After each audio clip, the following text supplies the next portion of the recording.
Assalamualaikum warahmatullahi wabarakatuh. Innal hamdalillah nahmaduhu wa nasta'inuhu wa nastaghfiruh wa natubu ilaihi wa na'udzu billahi min shururi anfusina wa sayyiati a'malina. Man yahdihillahu fala mudilla lahu wa man yudlil fala hadiya lahu. Asyhadu an la ilaha illallah wahdahu la syarika lah wa asyhadu anna Muhammadan abduhu wa rasuluh. Allahumma salli wa sallim ala Rasulillah Muhammadin sallallahu alaihi wasallam wa ala alihi wa ashabihi wa man tabi'ahum bi ihsanin ila yaumiddin. Wa qala Allah ta'ala ya ayyuhalladzina amanu taqullaha haqqa tuqatih wa la tamutunna illa wa antum muslimun, amma ba'du. Ma'asyiral muslimin wal muslimat rahimani wa rahimakumullah wa ajma'in. Alhamdulillah, segala puji hanya milik Allah tabaraka wa ta'ala. Kita bersyukur kepadanya atas seluruh nikmat. Salawat dan salam untuk Nabi Muhammad sallallahu alaihi wasallam. Insyaallah kita akan lanjutkan kembali di malam hari ini di Masjid Al-Imam An-Nasa'i. Kita lanjutkan kembali pembahasan dari kitab Mawsu'atul Manahi Syar'iyyah yang disusun oleh Syekh Abu Usamah Salim Ibnu Eid Al-Hilali, dan kita telah sampai di bab yang ke-89, Bab Tasi' wa Thamanun, bab yang ke-89. Beliau menyebutkan Babuz Zajri an Salatin Nafilati idza uqimatis salatu. Bab yang menjelaskan tentang larangan keras. Zajr maksudnya larangan keras, di mana sebagian para ulama menyebutkan larangan ini sampai kepada level haram. Larangan keras mengerjakan sholat nafilah ataupun sholat sunnah apapun, karena sholat wajib yang dimaksud di dalam Islam adalah sholat 5 waktu. Ya, sholat 5 waktu yang Nabi kita sallallahu alaihi wasallam menerima perintah sholat 5 waktu ini dengan di Isra Mi'rajkan. Selain itu, maka sholat itu dihukumi sunnah, walaupun di sana ada sebagian yang diwajibkan oleh para ulama, tapi ala asasin nazar, yakni dengan cara meneliti, sehingga kewajiban selain dari sholat 5 waktu, sholat itu diperselisihkan kewajibannya. Yang disepakati sholat wajib di dalam Islam ataupun sholat yang mafrudat, sholat fardu, yaitu 5 waktu dari sholat subuh, zuhur, asar, maghrib sampai isya. Taib. Maka larangan mengerjakan sholat nafilah, sholat sunnah, apabila iqamat sholat 5 waktu telah dikumandangkan. Apabila iqamat telah dikumandangkan, maksudnya iqamat yang dikenal di dalam Islam cuma pada sholat 5 waktu ini, gak ada iqamat pada sholat yang lain. Ya, sekalipun sholat itu sebagian ulama mewajibkannya, seperti sholat Idul Fitri ataupun Idul Adha. Sebagian ulama mewajibkan, sebagian tidak. Yang mewajibkan juga tidak mengatakan ada azan dan iqamat. Tidak ada azan dan iqamat di dalam penegakan sholat Idul Fitri ataupun Idul Adha. Tayyib. Maka di bab yang ke-89 ini beliau akan menjelaskan tentang larangan itu, mengerjakan sholat sunnah apapun. Apakah dia sholat sunnah atau nafilah. Nawafil ini sholat yang bertalian erat dengan 5 waktu yang dikenal dengan qabliyah ba'diyah, atau yang dia muakkadnya disebut dengan muakkadah rawatib. Rawatib muakkadah, ada yang ghairu muakkadah. Rawatib karena dia mengiringi 5 waktu. Dan pembahasan ini berkaitan dengan qobliyahnya, karena itulah yang dimaksud dari iqamat solat 5 waktu, maka yang dimaksud di sini solat sunnahnya sebelum solat 5 waktu. Yang dibahas di sini solat sunnahnya yang dikerjakan sebelum ditegakkannya solat 5 waktu. Kalau sudah selesai atau ba'diyah tidak ada iqamat. Faham sampai di sini ya? Jadi itu yang dibahas di sini. Larangan mengerjakan solat nafilah, solat sunnah apabila iqamat solat telah dikumandangkan. Pembahasan sebelumnya di bab yang ke-88 berkaitan dengan iqamat juga, karena di ensiklopedia larangan ini sedang membahas tentang mawaqitus shalah, berkaitan dengan waktu-waktu salat. Ya, di antara yang berkaitan dengan waktu salat adanya azan dan iqamat, itu berkaitan dengan waktu salat. Taib. Di pembahasan sebelumnya sudah kita sampaikan bahwa berkaitan dengan iqamah tidak diperbolehkannya para jemaah yang berada di masjid untuk berdiri sampai mereka memenuhi 2 hal: mendengar iqamat dikumandangkan dan melihat imam sudah hadir. Itu yang paling sempurna. Taib ya, itu sudah kita bahas sebelumnya. Kita bacakan di sini, beliau membawakan beberapa dalil. Perhatikan dalilnya ada 4. Di sini beliau membawakan ada 4 riwayat yang menunjukkan terlarangnya mengerjakan solat nafilah. Solat nafilah maksudnya solat sunnah atau nawafil. Jamaknya nawafil. Istilah ini sering disebut oleh para ulama dan istilah ini disebutkan juga dalam beberapa hadis. Jadi Nabi kita sallallahu alaihi wasallam yang memang ya menyebarkan ataupun menggunakan, Nabi kita SAW yang menggunakan istilah nafilah atau nawafil tadi. Seperti salah satu sabda Nabi SAW yang menerangkan tentang hadits qudsi. Kata Allah tabaraka wa ta'ala dalam hadisnya, "Wa ma taqarraba ilayya 'abdi bin nawafil hatta uhibbah." Tidaklah hambaku mendekatkan diri kepadaku dengan nawafil, ya, sehingga aku mencintai hambaku ini. Jadi mengerjakan nafilah atau nawafil, diantaranya solat-solat sunnah, kita sering mendengarnya dengan istilah sunnah, walaupun makna sunnah ini lebih luas lagi. Tapi nafilah atau nawafil itu yang dimaksud adalah di bawahnya faridah ataupun fardu. Ya, itu makna nawafil. Kata Allah Ta'ala, tidaklah hambaku mendekatkan diri kepadaku dengan nawafil, dengan mengerjakan yang sunnah sehingga aku mencintainya.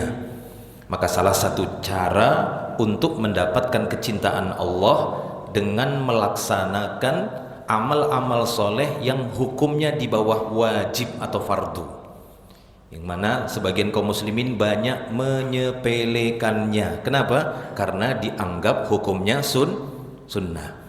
Bahkan banyak di antara kaum muslimin awalnya dia melaksanakan satu amal, senantiasa dia mengerjakan, tidak meninggalkannya.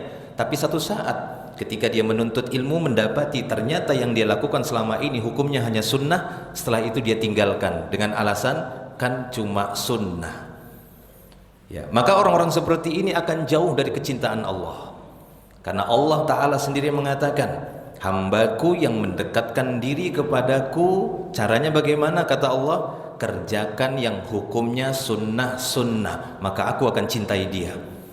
Sebaliknya, siapa yang menyepelekan yang sunnah tanpa alasan, tanpa uzur, maka kebalikannya, berat dia untuk mendapatkan cintanya Robnya, cintanya Allah tabaraka wa ta'ala. Walaupun jutaan kali lisannya mengatakan aku cinta Allah, ya, walaupun miliaran triliunan lisannya mengatakan aku cinta Allah, tapi dia sepelekan yang sunnah, maka jangan harapkan cinta Allah, karena Allah yang mengatakan demikian dalam hadis qudsinya.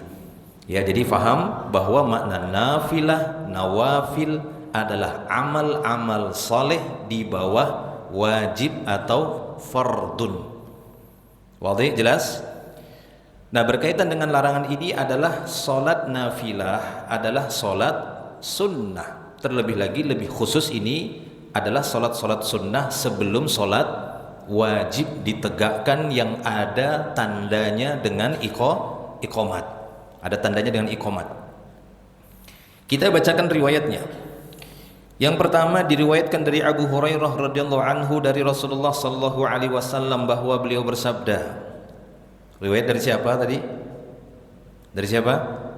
Abu Hurairah.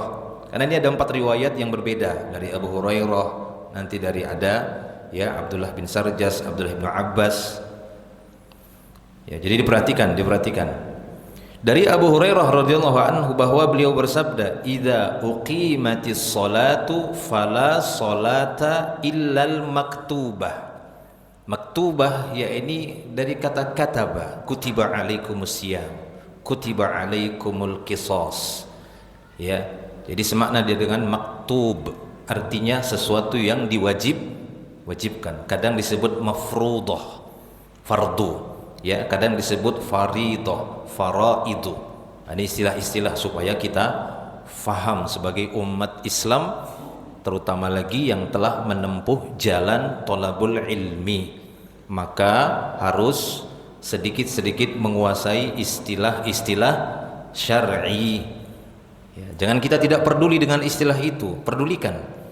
Ya, sedikit konsenkan pikiran kita dengan istilah-istilah syar'i tadi, seperti yang sudah kita sebutkan tadi tentang istilah nafilah ataupun nawafil, atau istilah berkaitan dengan wajib, fardu. Walaupun nanti ketika kita mendalami para fuqaha ahli fiqh, mereka membedakan antara wajib dan fardu.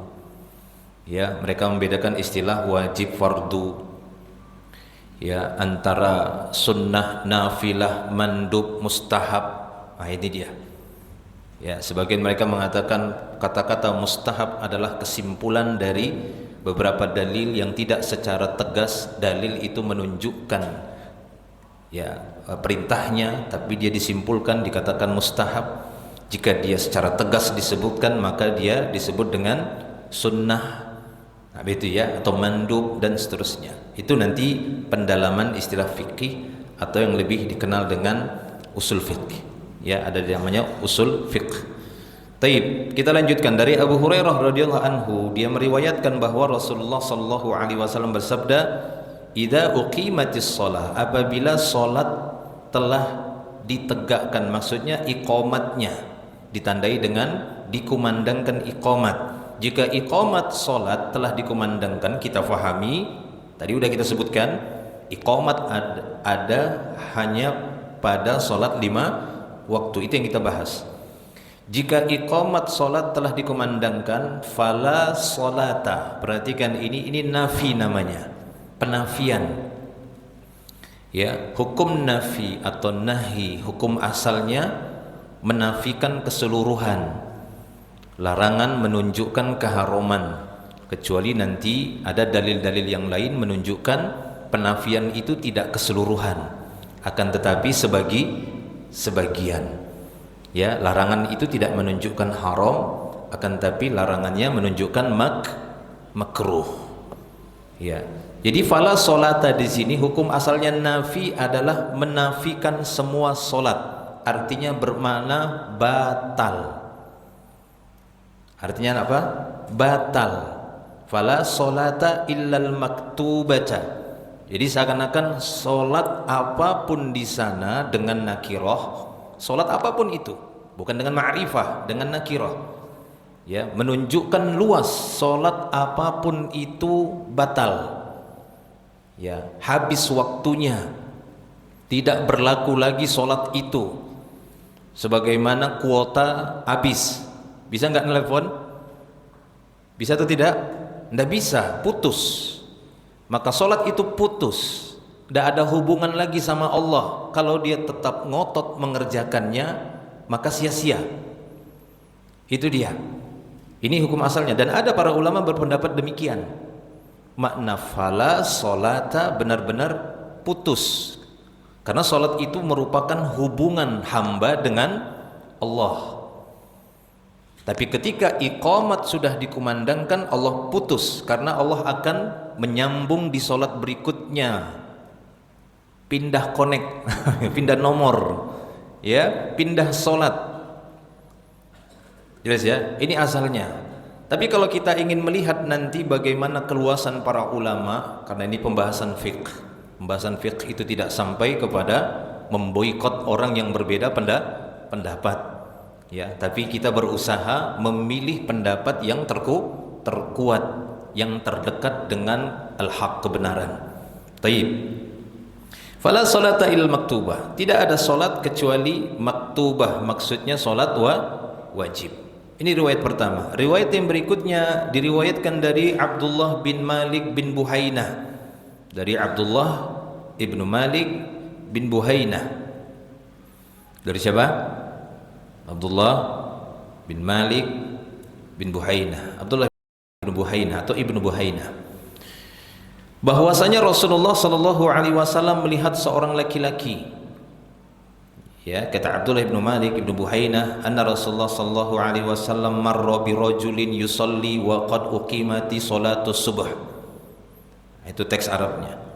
Ya, fakallamahu bi syai'in la nadri ma huwa falamman sarafna ahatna naqul madza qala laka Rasulullah sallallahu alaihi wasallam qala li yushiku an yusalli ahadukum as-subha arba'an.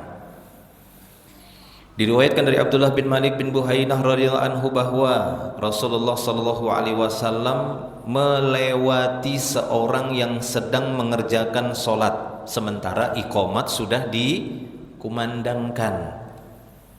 Ya, Nabi datang, ada yang salat. Iqamat dikumandangkan karena imam sudah muncul, sudah hadir, sudah terlihat. Iqamat dikumandangkan, Nabi melewati dia dan melihatnya. Dia tetap sholat, dia tetap bertahan dengan sholatnya. Ya, maka Rasulullah Shallallahu Alaihi Wasallam berkata sesuatu kepadanya. Artinya Nabi dekati dia, Nabi datangi dia. Ya, lalu berkata-kata keduanya, berdialog. Ya.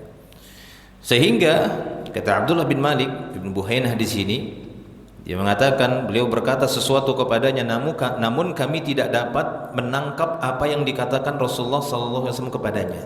Jadi sahabat ngeliatin keduanya, karena Nabi melihat dia tetap sholat, sudah dikumandangkan iqamat, maka beliau datangi. Lalu berbicara keduanya, sahabat yang lain cuma ngeliatin tapi tidak mendengar jelas apa yang sedang dibicarakan oleh Nabi dan laki-laki tadi. Tidak begitu lama selesai sholat, kami pun hatna, mengerumuni dia. Ya biasalah kan begitu. Jadi dari dulu kepo itu ada kan begitu. Ya, selesai sholat langsung datangi. Apa tadi? Apa kejadian apa kan begitu. Ya, istilah kita sekarang apa? Kepo ya. Nah gitu. Mereka pun mengurumuni laki-laki tadi dan bertanya, apa tadi yang diobrolin, yang dikatakan oleh Rasulullah kepadamu? Maka laki-laki tadi mengatakan, Rasulullah sallallahu alaihi wasallam berkata, yushiku ayyusalliya ahadukumus subha arba'an. Ternyata kasusnya ini pada waktu sholat subuh. Hampir-hampir salah seorang di antara kalian hampir saja mengerjakan subuh 4 rakaat. Artinya ada unsur sengaja. Ya, ada unsur sengaja untuk menjadikan sholat bertambah rakaatnya, terutama sholat subuh, karena sholat subuh dikenal 2 rakaat. Sehingga Nabi mengatakan hampir saja salah seorang di antara kalian mengerjakan subuh secara sengaja 4 rakaat.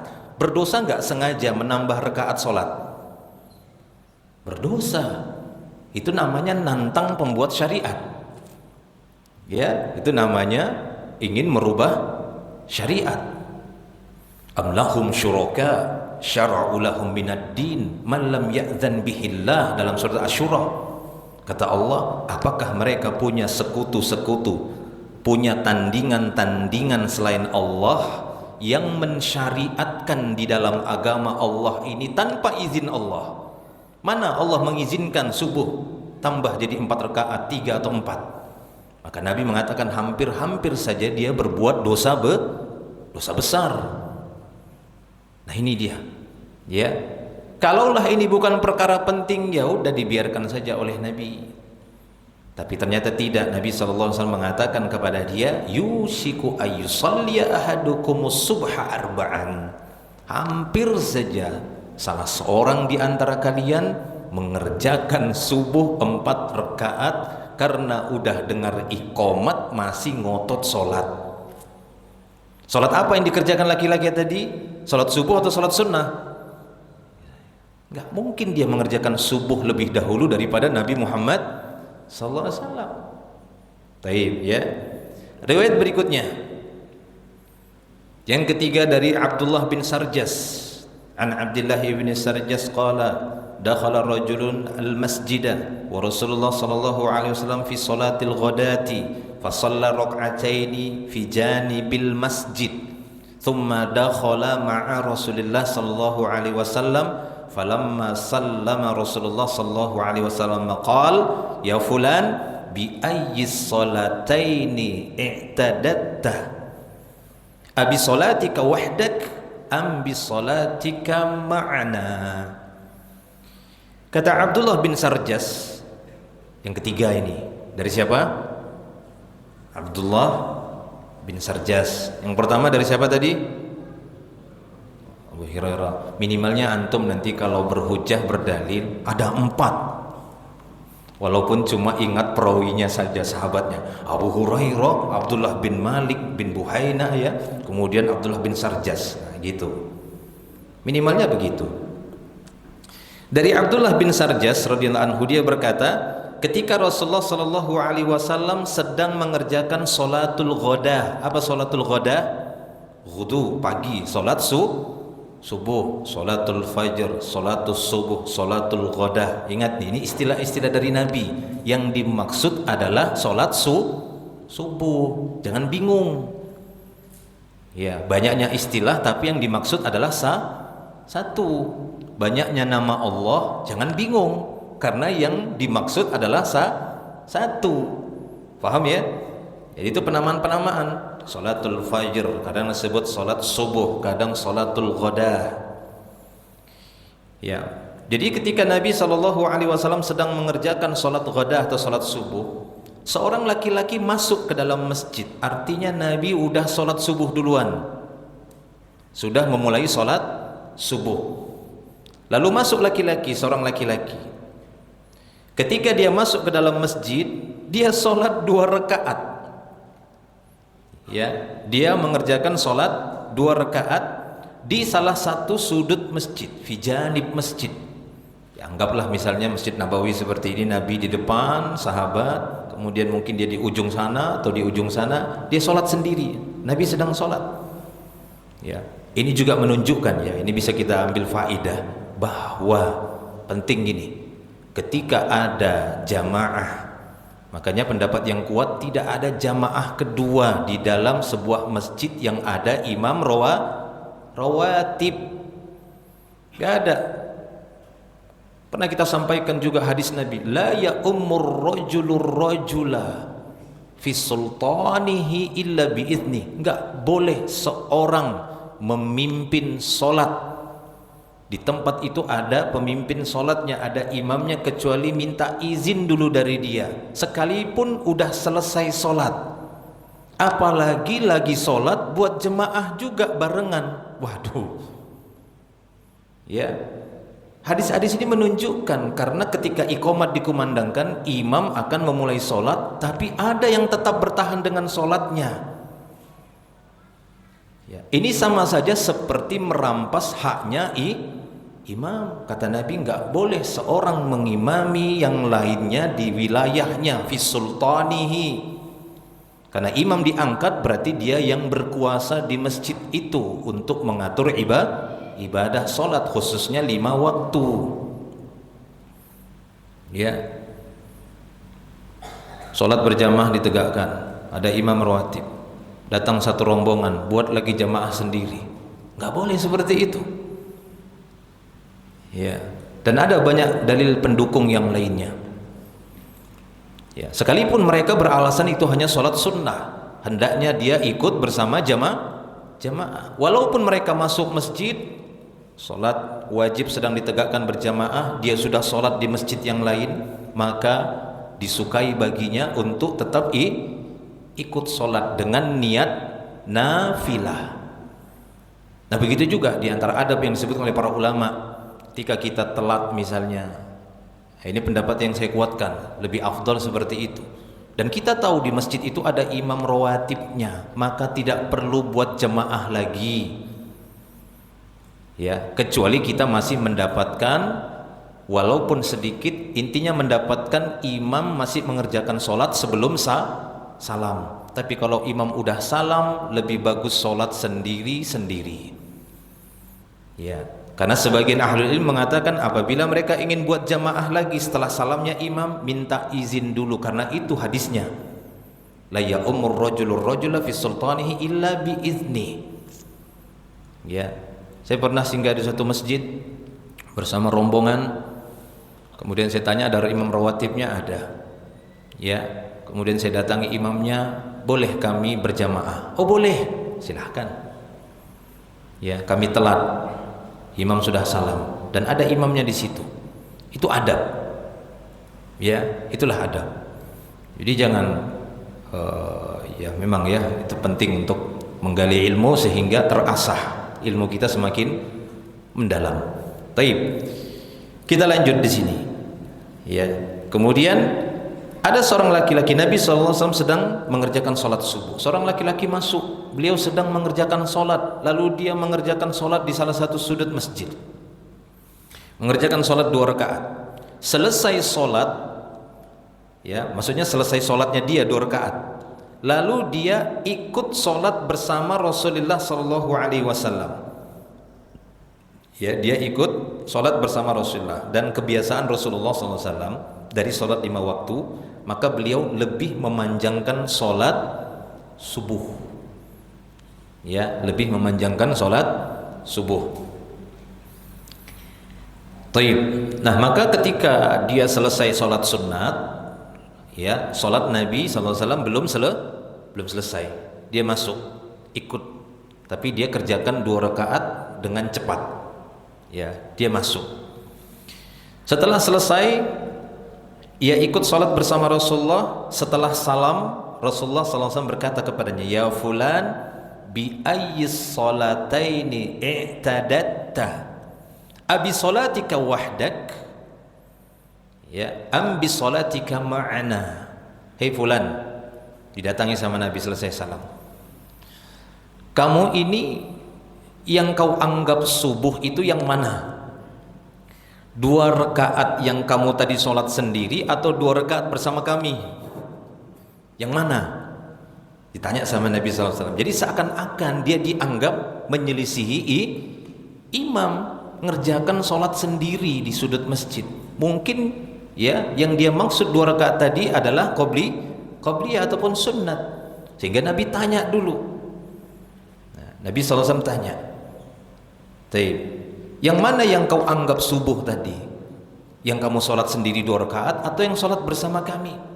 Pertanyaan seperti ini menunjukkan ini adalah pertanyaan istifham ingkar. Istifhamu ingkari namanya.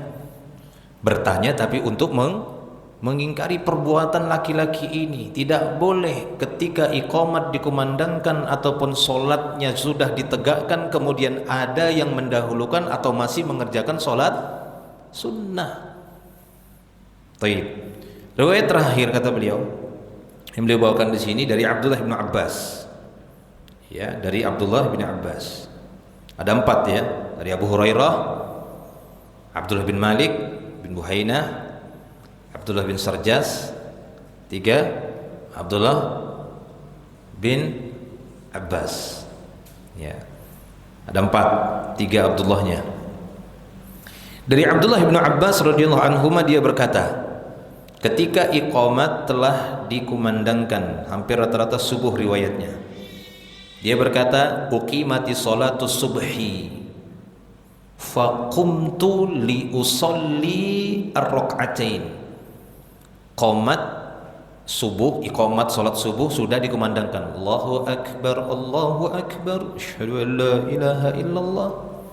Abdullah bin Abbas mau ngerjakan salat 2 rakaat, ya, qabliyah ataupun sunnahnya.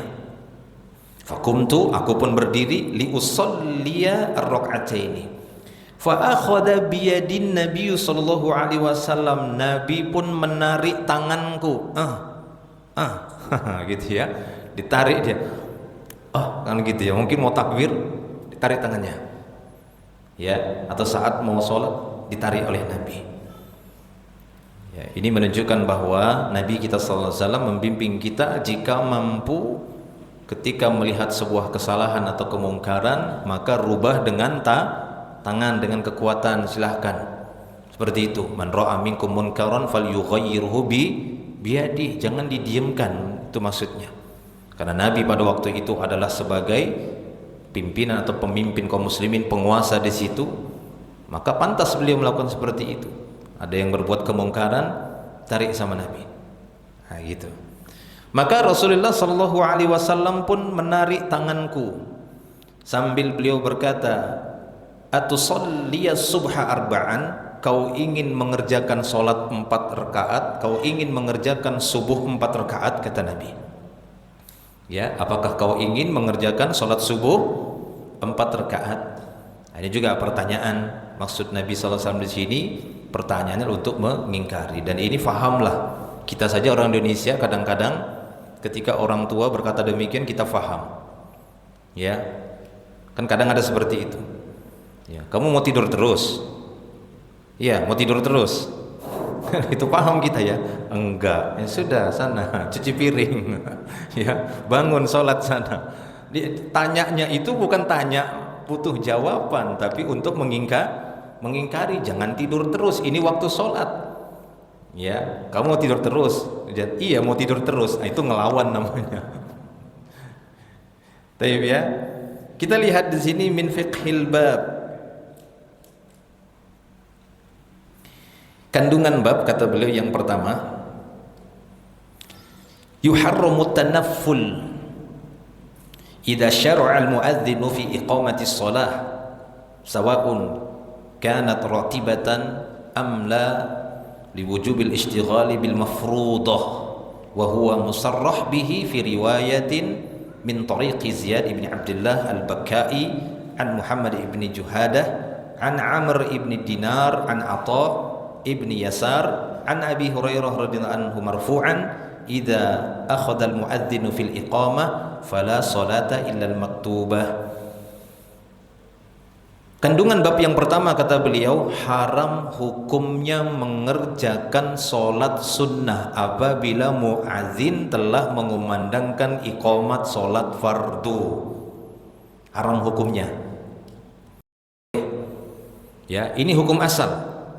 Hukum asal larangan ataupun penafian menunjukkan keharaman atau menunjukkan batalnya dia amal itu ketika dinafikan. Fala solata, yakni la tasihhus sholat, enggak sah lagi solatnya, atau inqita'us sholat, sudah putus keabsahan ataupun ya kelayakan solatnya itu sudah putus.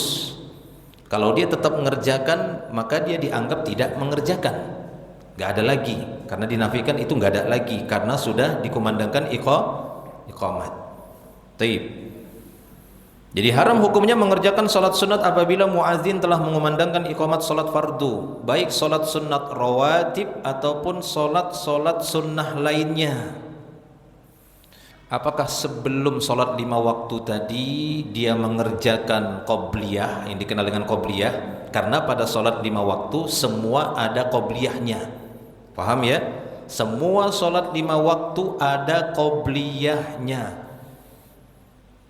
Dari semua qabliyah tadi ada yang rawatib muakkadah, ada yang ghair muakkadah. Di antara yang muakkadah itu sebelum subuh, sebelum zuhur. Itu di antara yang muakkadah.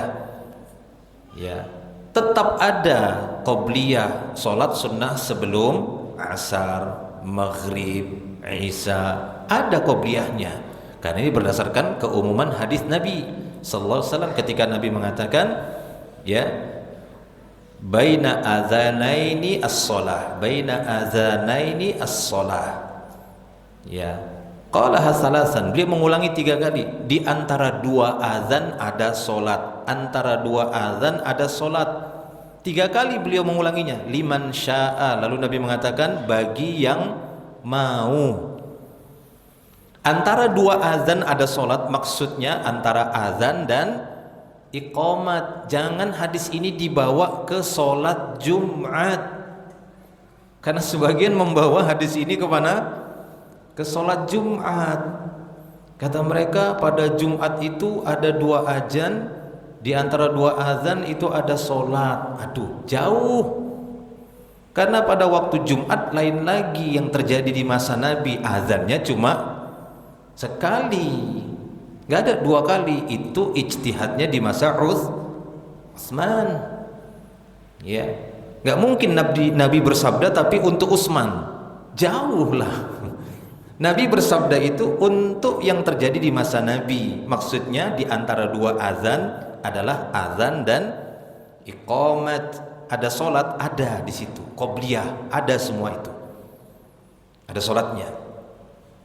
Sehingga seperti kita katakan tadi, jika Anda atau kita semua ingin dapat kecintaan Allah, manfaatkan sunnah itu. Manfaatkan sunnah mengerjakan solat sebelum iqamat. Ada semua pada 5 waktu. Taib. Maka kata beliau, haram hukumnya mengerjakan salat sunat apabila muadzin telah mengumandangkan iqamat salat fardu, baik salat sunnah rawatib ataupun salat-salat sunnah yang lainnya. Apakah seorang sedang salat tahiyatul masjid, ataukah dia sedang salat sunnah wudu, atau dia sedang mengerjakan salat sunnah secara mutlaqah, maka batal salatnya.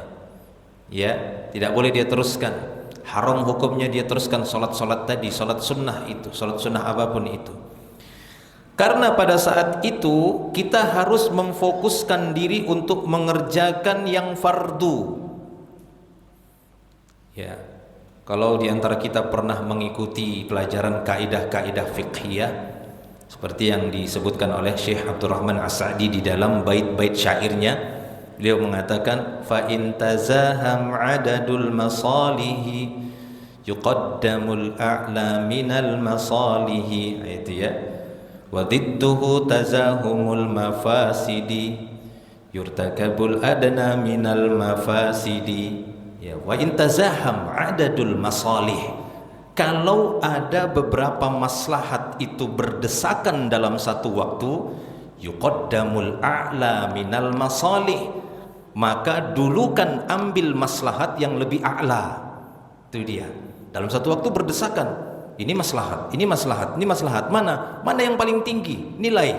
Oh, ini paling tinggi maslahatnya, tinggalkan yang lainnya, ambil yang ini. Nah, begitu juga dalam satu waktu berdesakan antara salat sunnat atau salat wajib, mana yang didahulukan? Mana? Salat wajib. Makanya para ulama membuat kaidah itu. Dan itu bukan hanya pada perkara solat, itu bisa kita terapkan dalam kehidupan sehari-hari ketika Anda didesak dengan beberapa maslahat. Ya, dalam satu waktu Anda harus mengerjakan ini, 2, 3, tapi maslahat semuanya. Jika tidak bisa menggabungkan semuanya karena berdesakan, harus satu, pilih a'lal masalih. Begitu juga sebaliknya, wadidduhu tazahumul mafasid.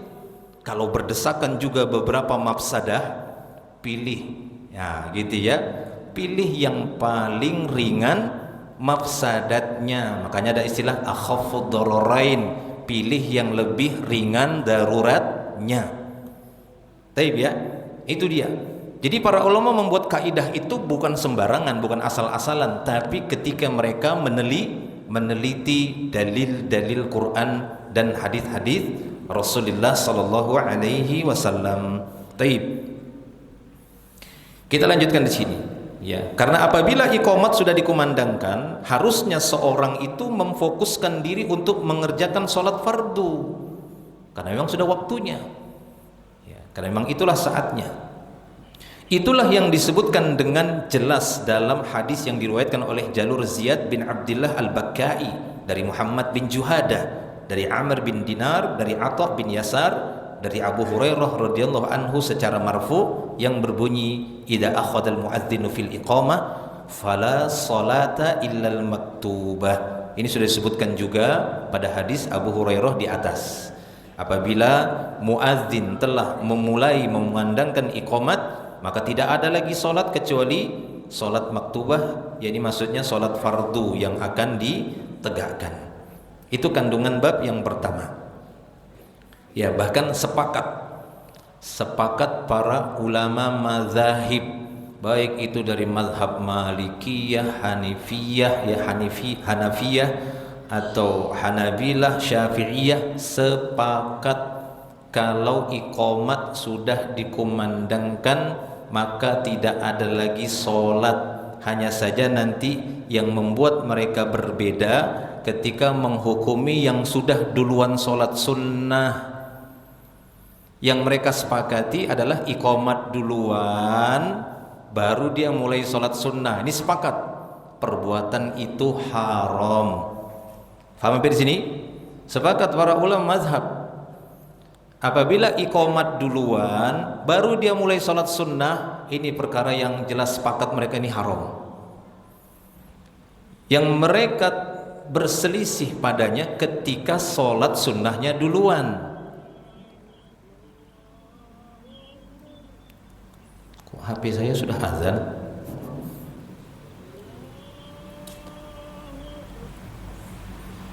Ya, nanti kita azan isya dulu ya, biar sambung dikit. Ya, jadi para ulama itu bersepakat ketika iqamat duluan baru dia sholat, nah ini haram. Tapi ketika sholatnya duluan baru iqamat terjadi khilaf. Taib. Ini mungkin disebutkan oleh beliau di kandungan bab yang kedua. Sudah masuk waktu isya. Azan dulu lah. Ini masih banyak ini.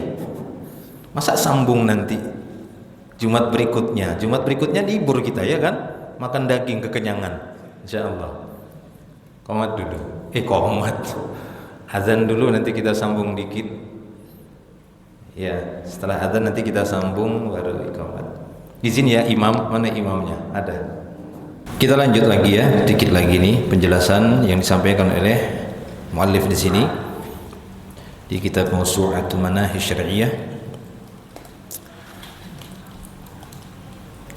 Kandungan bab yang kedua. Yang punya buku bisa dilihat. Apabila muadzin, saya tidak bacakan teks Arabnya lagi ya karena waktunya nggak cukup. Apabila muadzin mulai mengumandangkan iqamat, ini kita sebutkan tadi, sementara seorang tengah mengerjakan solat, berarti solat duluan baru iqamat, artinya solat sunnahnya udah mendahului daripada iqamat. Yang sepakat tadi para ulama, demikian juga mazahib, ketika iqamat dikumandangkan baru dia mulai sholat. Nah kalau sebaliknya, muadzin mulai memandangkan iqamat sementara seorang tengah mengerjakan sholat, maka apakah yang harus dilakukannya? Dalam masalah ini para ulama berbeda pendapat. Di sini beliau menyebutkan sampai D, berarti ada 4 pandangan beliau. A, kata beliau, jika dia berada di rakaat terakhir, maka tidak mengapa dia meneruskan sholatnya dengan syarat terhindar dari kesamaran, dan dia tahu dengan jelas maksudnya dapat mengikuti rakaat pertama bersama imam. Itu yang dimaksud dengan syarat terhindar dari kesamaran, artinya dia yakin bahwa dia masih bisa mendapati rakaat pertama bersama imam. Apa tolak ukur dapat rakaat pertama bersama imam? Ruku', betul. Ya, kata Nabi SAW dalam riwayat Bukhari dan Muslim, man adraka raq'ah minas shalah faqad adrakas shalah. Siapa yang mendapatkan ruku' dalam solat, maka sungguh dia telah mendapatkan solat itu. Jadi dia masih mendapati ruku'nya imam di rakaat pertama, itu yang dimaksud dia terhindar dari kesamaran. Artinya yakin bahwa dia masih mendapatkan rakaat pertama, maka boleh dia selesaikan sholatnya, sholat sunnahnya, jika dia sudah berada di rakaat terakhir. Itu ya, jika dia sudah berada di rakaat terakhir. Kemudian yang B, larangan ini khusus bagi orang yang berada dalam masjid, tidak bagi orang-orang yang di luar masjid. Jadi yang di luar masjid nggak berlaku. Yang di rumah walaupun dengar iqomat, ini tidak berlaku. Ya, ini bagi yang berada di dalam masjid. Nah, yang C, hendaklah dia meneruskan sholatnya, karena larangan ini tertuju bagi yang sengaja memulai sholat sunnah pada saat iqomat dikumandangkan, karena Allah Subhanahu wa ta'ala mengatakan wala tubtilu a'malakum, janganlah kalian ya merusak, membatalkan amal-amal kalian. Dan sholat sunnah ini termasuk amal di dalam Islam. Jadi dia tetap meneruskan sholatnya karena larangan ini tertuju bagi yang sengaja memulai sholat sunnah pada saat iqomat dikumandangkan. Iqomat dikumandangkan, baru dia mulai sholat sunat. Ya, baru dia mulai mengerjakan sholat sunat. Sehingga ini dia tergolong sengaja membatalkan sholat. Sehingga dia jatuh kepada larangan sengaja membatalkan sholat. Yang D, hendaklah dia memutus sholat sunnahnya apabila iqomat telah dikumandangkan. Nah, ini ya pendapat-pendapat para ulama. Artinya secara mutlak, nggak ada pengecualian. Dia putus sholat sunnahnya jika memang telah terdengar iqomat. Mau di rakaat pertama, di rakaat kedua, atau mungkin sesaat sebelum salam, ya, maka dia batalkan sholatnya. Tapi ya, jelas seperti itu. Ini variasi ataupun beberapa pendapat para ulama beliau simpulkan di sini. Saya katakan pendapat yang paling tepat adalah pendapat terakhir. Artinya ya kembali dalil tadi, penafian fala solata atau perbuatan-perbuatan Nabi Shallallahu Alaihi Wasallam yang mencegah beberapa sahabat tadi ingin memulai sholat, atau yang dia tetap mengerjakan sholatnya padahal Nabi sudah masuk. Riwayat siapa tadi itu? Riwayat siapa yang Nabi masuk, lihat dia masih sholat, ditungguin sama Nabi sampai selesai. Kemudian kata Nabi, hampir saja salah seorang di antara kalian yushiku ayyusalliya ahadukum subuh arba'an. Riwayat siapa tadi? Khilaf ini, Abdullah bin Malik bin Buhainah, ya, itu tadi. Taib ya. Nah, maka pendapat yang paling tepat adalah pendapat terakhir. Dia putus saja sholatnya ketika iqomat sudah dikumandangkan. Ya, dengan alasan, kata beliau,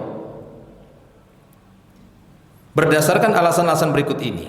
Pertama, hujjah tatkala berselisih pendapat adalah sunnah. Jadi ketika kita berselisih pendapat, maka yang paling kuat itu hujahnya langsung kepada sunnah, dalil dari sunnah ataupun hadis Nabi. Ya, maka tatkala berselisih pendapat adalah sunnah, itu hujah. Menghentikan sholat sunnah ketika iqomat telah dikumandangkan itu lebih dekat kepada ittiba, kepada sunnah. Itulah hadis-hadis yang ada. Hadis-hadisnya semua berbicara tentang nggak ada sholat ketika iqomat sudah dikumandangkan. Maka ketika kita mengikuti ini, itulah ittiba namanya. Paham di sini ya? Ittiba. Jadi kita membatalkannya itu bukan karena hawa nafsu, tapi karena sebab wahyu. Jelas ya? Kita membatalkannya itu karena sebab wahyu. Hadis itu wahyu Nabi, wahyu dari Allah atau bukan? Wahyu. Wa may yantiqu 'anil hawa in huwa illa wahyu yuha. Nabi SAW tidak berbicara dengan hawa nafsu. Dia berbicara sesuai dengan wahyu. Jadi ketika Nabi melarang sholat saat dikumandangkan iqomat itu berdasarkan wahyu. Maka kita menghentikan sholat berdasarkan wahyu. Ya, ittiba kepada Nabi Muhammad sallallahu alaihi wasallam. Itu alasan pertama kata beliau. Yakni kita batalkan secara mutlak saja ketika dengar iqomat batal. Ya, cuma para ulama berbeda pendapat ketika membatalkan sholat sunnah tatkala mendengar iqomat. Madhab Malikiyah, Syafi'iyah mengatakan cara membatalkannya dengan mengucapkan salam. Itu dia. Ya, seperti Imam Malik menyebutkannya dalam kitab Al-Mudawwanah Al-Kubra, demikian juga Imam An-Nawawi menjelaskannya dalam kitab Majmu' Syarhul Muhadzab. Ini dua pendapat mazhab. Cara membatalkannya itu dengan salam. Ya, misalnya Anda sedang ruku di rakaat pertama atau rakaat kedua, salat sunnah, Allahu Akbar, Allahu Akbar, maka Anda berdiri, Assalamualaikum warahmatullah, minimal sekali, lalu masuk ke dalam saf atau mengikuti salat wajib. Begitu caranya, supaya kata Imam Malik di dalam kitab Mudawwanah, supaya salat sunnah yang kita kerjakan itu dapat pahalanya. Kalau tidak dia tutup dengan salam, maka tidak ada pahala bagi dia. Apa alasannya? Kata mazhab Malikiyah ini, atau Imam Malik atau mazhab Malikiyah membahas alasannya sabda Nabi ketika Nabi mengatakan bahwa miftahus shalah at-tuhur wa tahrimuha at-takbir wa tahliluha at-taslim. Kunci pembuka salat itu thaharah, wudu. Ya. Yang mengharamkannya adalah takbir. Jadi ketika Anda takbir pertama, maka Anda masuk ke wilayah haram namanya. Paham ya? Ada tanah haram, ada bulan haram, ada kondisi haram. Kapan itu? Ketika sholat. Boleh nggak kita makan minum lagi sholat? Haram. Makanya takbiratul ihram, karena Anda masuk seperti orang ihram, ada larangan. Paham ini ya? Ini hikmah-hikmah sholah ini yang terkadang kita nggak sampai ke sana. Saat Anda takbiratul ihram, Anda masuk wilayah haram, kondisi haram, nggak boleh yang lainnya. Sama seperti Anda masuk tanah haram, Anda ihram. Makanya para ulama menyebutkannya takbiratul ihram.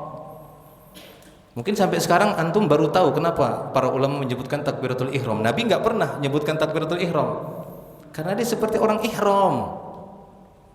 Ada keharuman di sana, nggak boleh makan, minum, gunting kuku, gunting kumis. Boleh nggak? Allah boleh cukur rambut? Nggak boleh. Jelas ya? Sebagian yang lain cara memutus yang lainnya, mazhab yang lain, berarti sisanya mazhab apa? Hanabilah dan Hanafiyah. Ya, dua mazhab ini mengatakan, dan ini merupakan pendapatnya Syekh Ibnu Baz, Syekh bin Baz, Syekh Ibnu Utsaimin, Syekh Ibnu Jibrin. Beliau lebih menguatkan pendapat Hanabilah dan Hanafi, bahwa tidak perlu ada salam, langsung saja putuskan, kemudian ikut sholat wajib.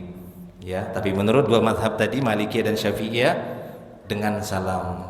Wallahu a'lam, saya lebih menguatkan yang ada salamnya. Ya, karena itu tadi kata mereka, takbiruha, seorang, kata mazhab Malikiyah, tidak boleh seorang masuk wilayah haram kecuali dia melakukan tahlilnya, halalnya, wa tahliluha atas taslim. Supaya apa? Supaya dapat pahala solat yang sudah dikerjakan sebagian. Yang sebagian tadi biar dapat pahalanya. Jika dia tidak mengakhiri dengan salam, nggak ada pahala, karena dia masuk wilayah haram. Dan dia memutuskan solat karena ada perintah, yaitu dari sabda Nabi Muhammad sallallahu alaihi wasallam. Wadih, jelas? Tapi sebagian mengatakan tidak. Dan pendapat ulama kontemporer yang mendukung mazhab Malikiyah dan Syafi'iyah, diantaranya Syekh Amin Asy-Syinkiti, salah seorang ulama besar Afrika, ya, dari wilayah Afrika, Syinkit. Ada kitab tafsirnya yang bagus, saya jadikan mahar juga waktu itu. Adwaul Bayan. Nah itu ya, ingat betul karena itu mahar. Kitab Adwaul Bayan namanya, ya, susunan dari Syekh Amin Asy-Syinkiti. Beliau berpendapat, ya, menguatkan pendapat Malikiyah dan Syafi'iyah. Kata mereka, di antara dalil yang lainnya adalah kejadian Mu'adz bin Jabal ketika mengimami sholat Isya. Pernah dengar kisah ini? Pernah enggak? Setelah dia sholat Isya bersama Rasulullah di Masjid Nabawi, dia pulang ke kaumnya, jalan kaki ataupun pulang ke kaumnya. Di mana kaumnya dimaksud? Kuba. Kuba, pernah jalan kaki dari Masjid Nabawi ke Kuba? Belum pernah? Duh, kasihan antum. Ana pernah jogging dari situ sampai sana sholat, dapat pahala umroh. Ya, di Kuba. Dia balik ke Kuba, orang Kuba belum sholat isya. Maka dimintalah Muaz maju ngimamin. Niatnya apa? Muaz sunnah dengan 4 rakaat juga. Ngimamilah dia. Tapi Muaz mengimaminya dengan membaca apa yang dibaca dia? Al-Baqarah. Weh, lumayan itu, getar lutut ya kan? Dia membaca surah Al-Baqarah. Ada seorang laki-laki fansorofar rojul, karena mengetahui dia baca Al-Baqarah, salah seorang jemaah keluar dari saf, fasallama, disebutkan dia salam dulu, Assalamualaikum warahmatullahi wabarakatuh, Assalamualaikum. Kemudian dia keluar, fasalla wahdah, lalu disebutkan dia sholat sendiri, kemudian fanharof, lalu dia pergi. Ini dijadikan ya dalil oleh madhab Malikiyah dan Syafi'iyah bahwa memutuskan sholat dengan dasar dalil juga maka tetap dengan salam. Ini pendapat yang kuat insyaallah, wallahu a'lam. Baik, kita lanjut. Berapa tadi? Aduh, nomor berapa tadi? Yang pertama masih ya. Iya, hujjah tatkala berselisih pendapat adalah as-sunnah, menghentikan sholat sunnah ketika iqamat telah dikumandangkan lebih dekat kepada ittiba as-sunnah. Tadi kita rinci bagaimana cara memutuskannya. Lebih kuat tetap dengan ucapan salam. Walaupun sebagian mengatakan tidak perlu, itu merupakan pendapat yang dipilih oleh Syekh Ibnu Utsaimin, Syekh Ibnu Jibrin dan Syekh bin Baz. Yang kedua, perkataan muazzin saat iqamat hayya 'alas shalah, artinya apa? Marilah menegakkan salat yang telah diiqamatkan, yaitu salat fardu. Orang yang paling beruntung mengikuti ajakan ini adalah orang yang tidak menyibukkan diri dengan urusan yang selainnya. Ketiga, hukum asal adalah memulai solat begitu imam memulainya. Imam telah memulainya. Ini hukum asal solat. Hukum asal solat kita mengikuti takbiratul ihramnya imam. Apalagi kita sudah berada di dalam masjid. Itu hukum asal solat. Menyempurnakan pelaksanaan solat fardu lebih utama daripada menyibukkan diri dengan mengerjakan solat sunnah. Mendapatkan takbir pertama bersama imam itu lebih afdol, lebih utama daripada sibuk dengan perkara sunnah. Taib, itu dia alasan-alasannya kata beliau. Yang keempat, adanya keterangan dari sunnah Nabi Sallallahu Alaihi Wasallam yang membolehkan qadha solat sunnah yang terluput setelah mengerjakan solat fardu. Seperti yang disebutkan dalam hadis Qais bin Amr. Dia berkata Rasulullah Sallallahu Alaihi Wasallam pernah melihat seorang laki-laki mengerjakan solat 2 rakaat selesai solat subuh. Selesai solat subuh dia solat lagi 2 rakaat. Maka Rasulullah Sallallahu Alaihi Wasallam berkata kepadanya, solatus subuh rakaatani. Solat subuh itu cuma 2 rakaat. Lalu laki-laki itu berkata apa? Aku tadi tidak sempat mengerjakan solat sunnah fajar 2 rakaat ya Rasulullah. Qobliyahnya dia nggak sempat. Oleh karena itu aku kerjakan sekarang setelah sholat subuh. Mendengar penjelasan itu Rasulullah Sallallahu Alaihi Wasallam diam. Gitu. Ini namanya takrir Nabi. Ya, Nabi membolehkannya mengqadha qobliyah yang terlewatkan. Jadi boleh diqadha karena tadi nggak sempurna sampai selesai salam 2 rakaat. Taib. Kemudian yang terakhir, yang ketiga, sebagian ulama ada yang membawakan larangan tersebut kepada hukum makruh tanzih, yakni tidak haram. Hujjah mereka adalah Rasulullah SAW tidak memutus salat lelaki tersebut, seperti yang disebutkan dalam hadis Ibnu Buhainah radhiyallahu anhu yang lalu. Nah, ini tadi ya, Abdullah bin Malik bin Buhainah, Rasulullah membiarkan laki-laki itu mengerjakan salat sunnahnya sampai selesai. Rasulullah masuk, qomat, dilihat di salah satu sudut masjid, dia kerjakan salat. Rasulullah tunggu dia sampai selesai baru beliau sampaikan. Nah, mereka beralasan bahwa kondisi seperti ini menunjukkan bukan haram tapi makruh. Kalau haram maka beliau akan menyuruh dia batalkan sholatmu. Nah, begitu. Namun tidak ada hujjah bagi mereka dari hadis itu, kata Syekh di sini, karena dalam riwayat lain dari hadis Abdullah bin Abbas radhiyallahu anhuma, dia berkata, ketika aku tengah mengerjakan solat, tiba-tiba muadzin mengumandangkan iqamat, Rasulullah sallallahu alaihi wasallam segera menarikku. Tadi ini sudah lihat ya, atusalliya subah arba'an, ini menunjukkan beliau batalkan, beliau cegah dia mengerjakan solat sunnah. Apabila digabungkan dengan hadis-hadis yang lainnya, maka jelas hadis ini menunjukkan bahwa kandungan hukum larangan tersebut adalah haram. Ini yang lebih tepat, bukan makruh, yakni tidak ada solat yang dibenarkan apabila iqamat telah dikumandangkan, kecuali solat fardu yang akan ditegakkan tersebut. Wallahu a'lam wa a'azzu wa ahkam. Baik, cukup, saya rasa cukup ya, tidak ada pertanyaan karena saya rasa cukup jelas. Baik ya, nanti kita lanjutkan lagi di pertemuan berikutnya dengan bab yang lainnya. Semoga menjadi ilmu yang bermanfaat. Akhiru da'wana alhamdulillah, subhanakallah bihamdik, asyhadu an la ilaha illa anta astaghfiruka wa atubu ilaik. Assalamualaikum warahmatullahi wabarakatuh.